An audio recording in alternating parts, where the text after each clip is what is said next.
हाँ भाई, कैसे हो सभी? सारा साल नहीं पढ़े और अभी तैयारी चाहिए और पास भी होना है। कोई बात नहीं, टेंशन मत लो, तुम्हारे लिए एक फॉर्मूला निकाल के लाया हूँ।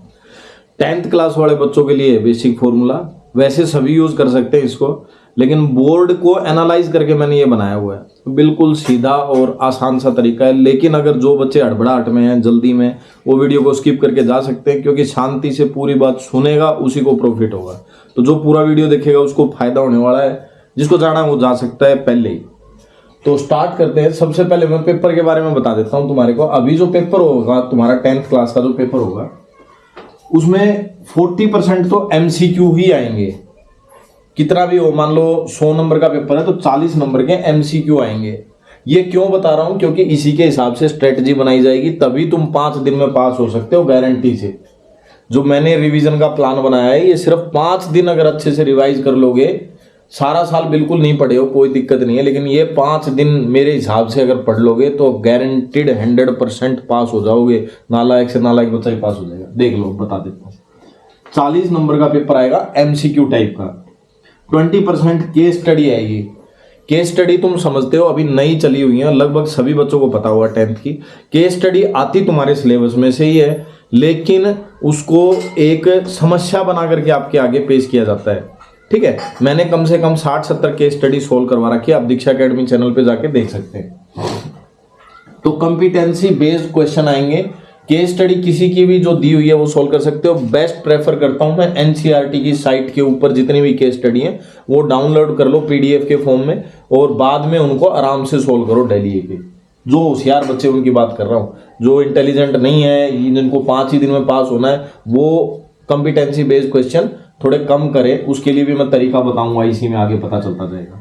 बाकी 40% जो है वो सब्जेक्टिव, शॉर्ट और लॉन्ग, यानी तुम्हारी किताब में से जो डायरेक्ट आएगा ना, वो सिर्फ 40% ही आएगा, यानी 40 नंबर का डायरेक्ट आएगा किताब में से, और बाकी तो घुमा फिरा के आएगा 40 नंबर का। अब जो पहले 40 नंबर है ना, ये कैसे पक्के करें, क्योंकि इसी यही डिस्कस करेगा तुम्हें पास होना और फेल होना। बड़े क्वेश्चन तो तुम्हें सोल्व करने आएंगे नहीं, अटकोगे तुम। तो एक एक नंबर के क्वेश्चन कैसे सही किए जाए, उसके लिए बिल्कुल आसान सा तरीका, इधर आ जाओ।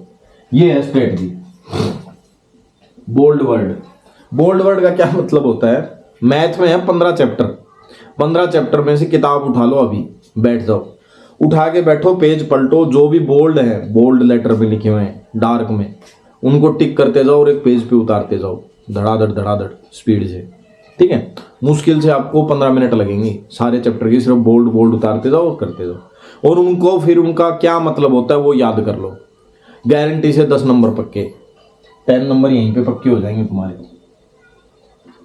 ठीक है, बोल्ड नंबर के जितने भी हैं सारे याद कर लो। 15 मिनट में उतारे जाएंगे सारे, और याद करने में 2 घंटे लगा लो। ठीक है, 2.5 घंटे का कोर्स हो गया ये 10 नंबर का। फिर इसके बाद आ जाता है formula learning plus application. Plus application क्यों लिखा है इसका मतलब समझा देता हूं। अब जितने भी फॉर्मूले हैं ना, जितने भी मैथ्स के अंदर जो भी फॉर्मूले, सारे के सारे फॉर्मूले एक पेज पे उतार लो, याद कर लो सारे के सारे, जितने भी फॉर्मूले सारे याद कर लो, और फॉर्मूले के साथ साथ उनका यूज सीख लो। बिल्कुल सिंपल सिंपल क्वेश्चन कर लो उन फॉर्मूले का, एक एक क्वेश्चन सभी फॉर्मूले के यूज कर लो। चैप्टर वाइज अगर फॉर्मूले निकालोगे तो 4 से 6 फॉर्मूले निकलेंगे। ठीक है, अगर तुम 5 लेके चलते हो, एवरेज फॉर्मूले 5 लेके चलते हो, तो 15 × 75 यानी 75 फॉर्मूले बन गए, और 75 क्वेश्चन तुम्हें सोल्व करने हैं। ठीक है, 75 क्वेश्चन यहाँ पे सोल्व कर लिए ना, तो मैं गारंटी देता हूँ 15 नंबर कहीं नहीं गए तुम्हारे, 15 मार्क्स। ठीक है, इससे ज्यादा भले ही आ जाओ। अब इसमें समय कितना लगेगा, समय वाली पूरी कहानी समझा दूंगा, आराम से लगा लोगे तुम सोच रहे हो यार इतनी देर कौन पढ़ेगा, ऐसे कैसे कौन। टेंशन मत लो, आराम से सारी बात बताऊंगा, एक एक चीज का समाधान मिल जाएगा तुम्हारे को। ठीक है, फिर है हमारी 3 क्वेश्चन एवरी एक्सरसाइज स्ट्रेटजी, या फिर 7 पेपर प्रैक्टिस सोल्व। इन दोनों में से एक काम करना है।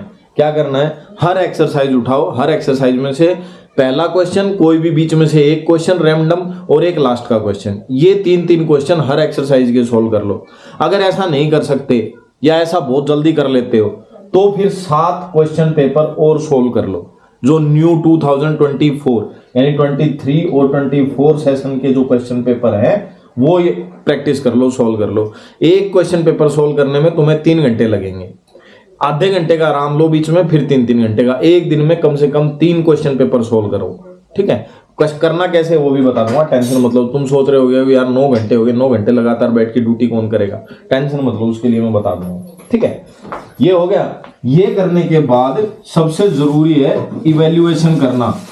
तुमने जो अपना पेपर किया है, बहुत सारे बच्चे पेपर करते हैं 50-50 पेपर सोल्व कर लेते हैं और फिर बोलते हैं सर हमारे को अभी भी नंबर नहीं आए। मैं बताता हूं क्यों नहीं आए। पेपर सोल्व किया और बाद में चेक किया ही नहीं मैंने कितने ठीक कर रखे हैं कितने गलत कर रखे हैं।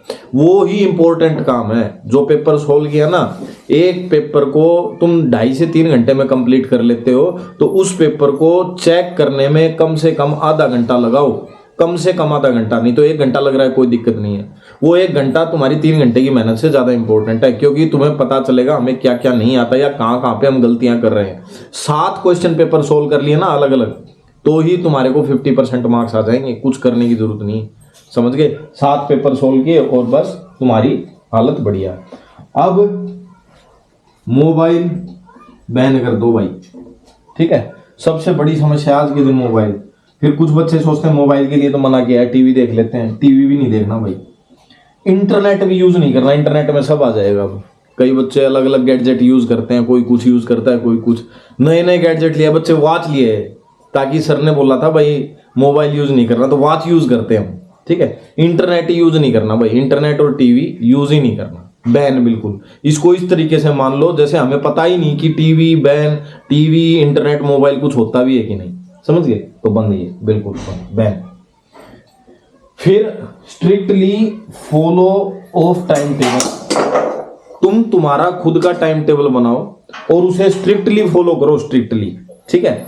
टाइम टेबल किसी का फॉलो करने की जरूरत नहीं है, तुम्हें बेस्ट पता है तुम किस समय अच्छा से उठ सकते हो, किस समय खा सकते हो, किस समय रह सकते हो, सो सकते हो, क्या क्या काम किस समय करते हो, वो सारा तुम्हें पता है, दूसरे को किसी को नहीं पता। तो इसके लिए सबसे बेस्ट क्या है, तुम्हारा खुद का टाइम टेबल बना लो और उसी को फॉलो करो, ठीक है। कोई दिक्कत नहीं है कहीं जाने की, स्कूल फ्री कर ही देता है इस टाइम पे। अब जो ये टाइम टेबल बना रहे हो ना, इस टाइम टेबल के अंदर कुछ चीजें इंक्लूड करनी है जो मैं जरूरी बता देता हूँ। एक तो है भाई नहाना। जब स्कूल फ्री कर देता है ना तुम्हारे को, तो इसका ये मतलब नहीं है नहाने धोने की भी छुट्टी होगी तुम्हारी। नहाने से दिमाग फ्रेश रहता है, जरूर नहाना चाहिए, समझ गए। सुबह उठते ही बात करो अपना, अच्छे से फ्रेश हो जाओ, जैसे स्कूल जाते वक्त होते हो। हड़बड़ाओ मत, आराम से उठो, आराम से नहाओ धो, बिल्कुल फ्रेश हो जाओ और फिर अपना काम शुरू कर दो, ठीक है। खाना है हेल्दी फूड खाओ, ये नहीं है भाई पढ़ाई के लिए टाइम नहीं है तो मैगी बना के खा ली, ठीक है, चिप्स कुरकुरे खा लिए या कुछ भी खा के अपना पेट भर लिया।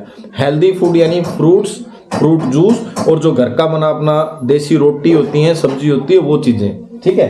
हेल्दी फूड खाओगे बीमार नहीं होगे, क्योंकि बीमार होगे तो सारी मेहनत खराब हो जाएगी, चाहे इंटेलिजेंट बच्चा हो कितना ही, समझ गए। इंटेलिजेंट से इंटेलिजेंट बच्चा भी, उसकी भी हालत खराब हो जाती है।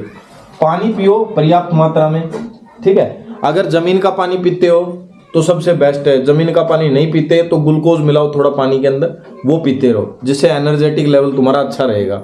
आरओ का पानी पीते हैं तो ग्लूकोज थोड़ा यूज करो उसके अंदर, क्योंकि क्लोरीन थोड़ा हार्मफुल होती है, वो अलग इफेक्ट पैदा करती है। दूसरा है फिक्स प्लेस, 30 मिनट स्टडी और 5 मिनट गैप। ये आ गया मेरा मंत्र, लास्ट में देता हूं मैं मंत्र। मंत्र क्या है, अब देखो समझ लो, जो तुम बोल रहे हो ना कि इतनी देर कौन पढ़ेगा लगातार, वो इस तरीके से पढ़ा जाएगा।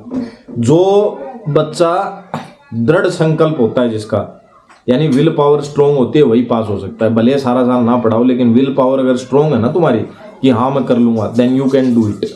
अब विल पावर का क्या मतलब है, मैं कहानी सुना देता हूँ।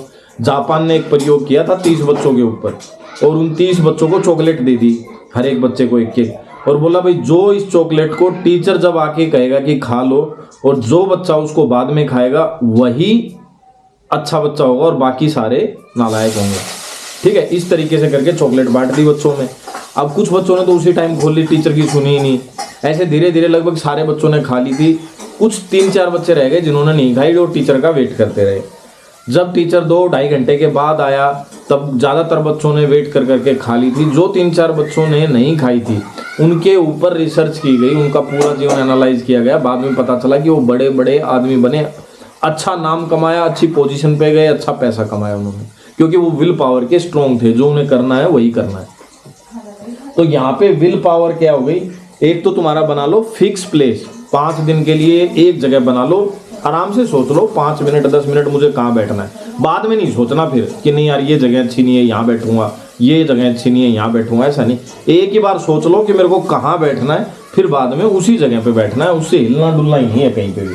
अब स्टडी कैसे करनी है, जब पेपर सोल्व करोगे तब तो 3 घंटे का, स्टार्टिंग वाले दिन तुम पेपर सोल्व नहीं कर पाओगे क्योंकि तुम्हारी आदत नहीं है क्वेश्चन सोल्व करने की ज़्यादा लंबे टाइम तक। तो तुम 30 मिनट की स्ट्रेटजी बनाओ। 30 मिनट उठना नहीं है स्टार्टिंग वाले दिन से, 30 मिनट उठना ही नहीं है। जहाँ बैठ के वहाँ पढ़ो, जो भी तुमने अपना टाइम टेबल बनाया उसको स्ट्रिक्टली फॉलो करो। फोन मोबाइल जो भी है तुम्हारे, उसको कम से कम भी तुम्हारे से 3 फुट की दूरी पे रखो जहाँ तक तुम्हारा हाथ पैर ना जा सके। और वहाँ पे बैठ गए तो समझ लो उठना ही नहीं है। अब 30 मिनट तक, चाहे कितना ही जरूरी काम आए, चाहे तुम्हें बाथरूम आए, चाहे तुम्हें कुछ भी हो, तुम्हें उठना नहीं है, 30 मिनट तक पढ़ना है। फिर 5 मिनट उठ के अपने सारे काम कर लेना जो तुम्हें याद आ रहे थे कि अब मुझे ये करना था, बाथरूम करना था, मुझे किताब लानी थी, वो सारी चीज उन 5 मिनट में कर लो। फिर वापस से 30 मिनट बैठ जाओ और यही पैटर्न पूरा दिन फॉलो करो फर्स्ट डे, समझ गए। उसके बाद टाइम बढ़ाना शुरू कर दो। पहले 30 मिनट थी, फिर 45 मिनट कर दो, फिर 1 घंटा कर दो, फिर अपने 3-3 घंटे पे आ जाओ। पेपर सोल्व करो लास्ट वाले डे, उससे पहले जो मैंने बाकी की चीजें बताई हैं उसको रिवाइज करो। तो सभी स्टूडेंट्स को मेरी शुभकामनाएं, अच्छे से पास हो, अच्छा रिजल्ट लेके आओ। मेरी स्ट्रेटजी फॉलो करो और जो फॉलो करने के बाद जिसको ऐसा लगे हाँ मुझे प्रॉफिट हो रहा है, तब आके मेरे वापस से इस वीडियो में कमेंट करना कि हाँ सर आपकी स्ट्रेटजी का फायदा हुआ या मेरे को लॉस हुआ। और जिसको ऐसा लगता है कि इसका कोई प्रॉफिट नहीं है, कोई फायदा नहीं है, तो वो अपने ड्रॉबैक भी अभी कमेंट में डाल के चला जाए और मेरी स्ट्रेटजी फॉलो करने की जरूरत नहीं है। जिसे ऐसा लगता है स्ट्रेटजी से मैं पास नहीं होऊंगा, मेरे को नंबर नहीं आएंगे, वो अभी बता दे भाई इस वजह से मेरे को ये स्ट्रेटजी अच्छी नहीं लगती। और अपनी कोई भी दूसरे किसी भी टीचर की जो भी तुम्हें अच्छा लगता है उसकी स्ट्रेटजी फॉलो करो, लेकिन करोगे तभी कुछ होगा, सिर्फ सोचने से कुछ नहीं होगा, समझ गए। अच्छी सोच के साथ अच्छा पुरुषार्थ भी चाहिए, यानी मेहनत करनी ही पड़ेगी तुम्हें जब जाके पास होगे। अगर सारा साल नहीं पढ़े तो मेरी 5 मिनट की स्ट्रेटजी को फॉलो करो, मैं गारंटी देता हूँ आराम से पास हो जाओगे। तो दोस्तों वीडियो कैसा लगा हमें कमेंट करके जरूर बताएं। मिलते हैं अगले अच्छे से वीडियो।